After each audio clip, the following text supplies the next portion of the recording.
Challenge yourself when learning another language.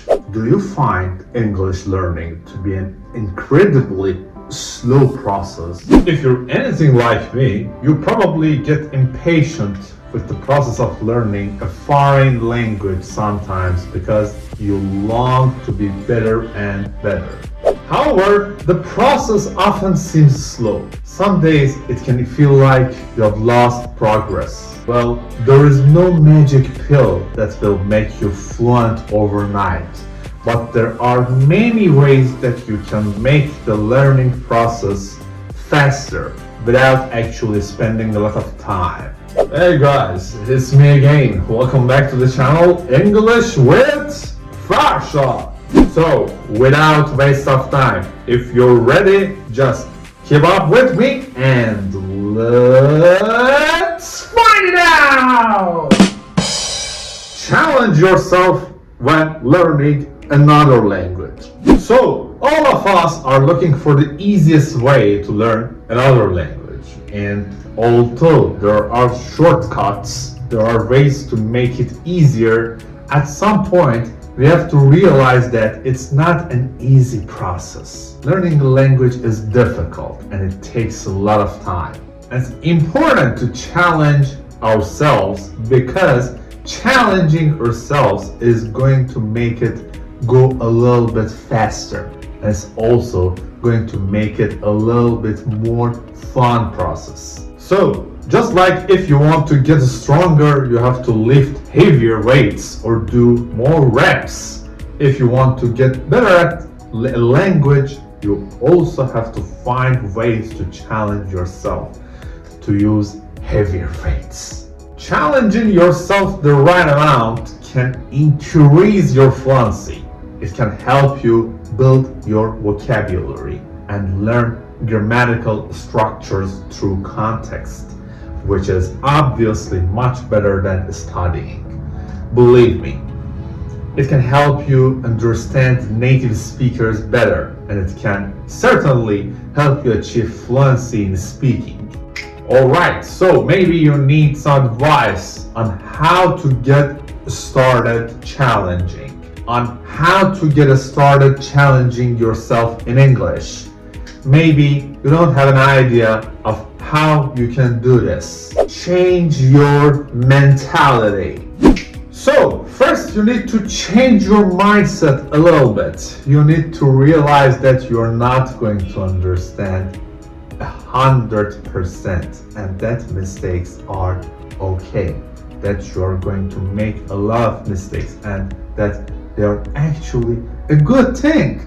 We need to break this mentality. Most of us have learned going to traditional school system that mistakes are really bad.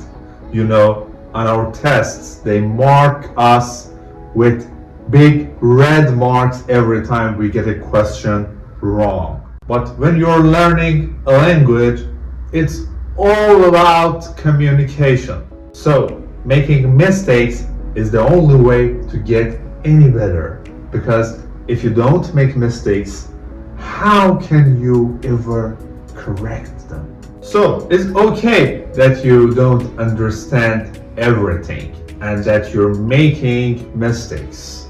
And just realize that little by little, this will get better. In just few weeks, if you really challenge yourself, you'll even be able to notice it getting better. Okay, so what are some things that we can start doing to challenge ourselves more? Watch TV! So, first, it would be really good if you could get hooked on or get addicted to a really good TV show in English. Once you can understand about 60% or more, that's good enough. You're ready to get started.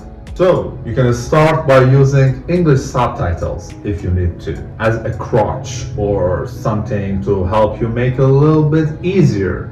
But the best thing is going to be if you can just watch the plain original version with no subtitles. I know it seems a little bit scary, or it may even seem a little bit boring, but trust me, if you start little by little watching it, you're going to get the big picture, even if you don't understand 100%. You might not understand what's going on in every scene, but you will get what's going on in every episode. One of the good things about watching a TV show is that over time there is usually a developing storyline.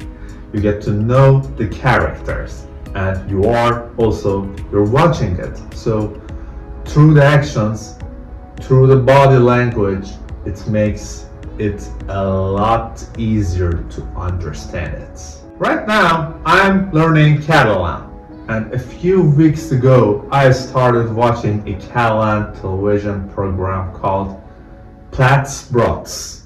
So, a friend had recommended this to me, and we actually started watching it together. At first, I didn't understand really much. He had to pretty much explain to me every scene, what was going on. But little by little, I started watching it more. I started watching it on my own, and now I understand about 80 to 90%, or sometimes even more. And this is enough to understand everything that's going on in an episode. So if you start challenging yourself like this, little by little, you are going to notice that you can get quite a bit of growth in a relatively short amount of time. And it's really going to help you understand English a lot better. Listen to native speakers. So next would be listening to podcasts or to the radio. So there are of course podcasts for English learners, particularly for English learners, but I would really recommend that you challenge yourself and download a podcast that is meant for native English speakers. This is very easy to find. There are thousands of these. Just go on iTunes and go on to the little search box and look for something that's interesting to you. Download a few. Try out some different ones. Experimentation is always good when you're learning English or learning a language. And start listening to these all the time.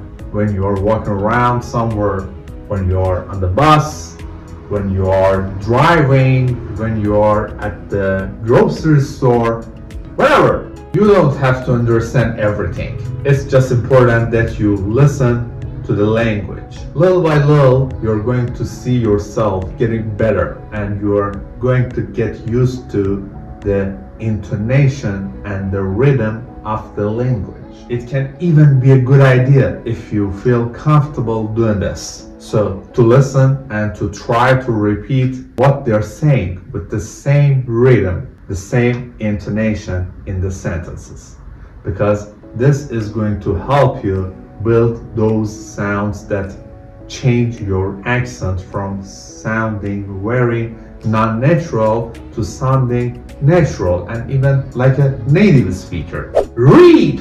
The next thing would be reading a book. So reading a book is going to be very much like watching a television program or a movie.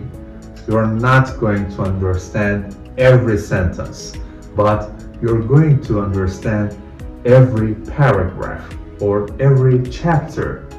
You're going to get the whole big picture. This is a really great way to learn vocabulary and to learn grammatical structures through the context. And this is going to show even in your speaking. This is a really good way to start building your vocabulary.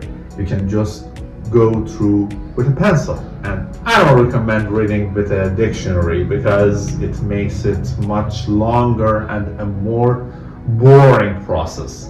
So just go through with a pencil. Underline words you don't know, or maybe something grammatical that you don't know. A conjugation that is kind of weird, and then at the end of each chapter, for example, then you can stop and look those things up. This will make the process a lot easier and you won't lose the flow of the book. Speak! And the last, of course, is speaking. So, what is the language for? It's for speaking. It's for communicating. It's for having a conversation with someone. This is why you are learning English. So, if you live in a big city, most likely there is some sort of group, exchange, or conversation club that you can go meet with and speak English. Hopefully there will be some native speakers, but even if there's not, it's okay to be communicating with non-native speakers. The important thing is that you're getting out there, you are speaking, you are making mistakes and correcting. So there are groups like Couchsurfing and Meetup that are really great places to find events that are going on in your city, to find groups of native speakers or different things that will allow you to get out of the house and speak English with real people. If you live in a smaller town or at the moment you are unable to find anything like this in your city, then there is still no excuse. You can use the internet to find lots of people to speak to you. And there are programs that are specifically based for language learners to connect and start speaking online. One is called Verblink and one is called italki. I would recommend either of these two. Verblink has its own platform and you can just go in there and start talking to someone right away. You can talk for 5 minutes in your native language to someone who is learning it, and then they speak to you 5 minutes in English. So this is a really great way to help someone else out and to also build your own skills.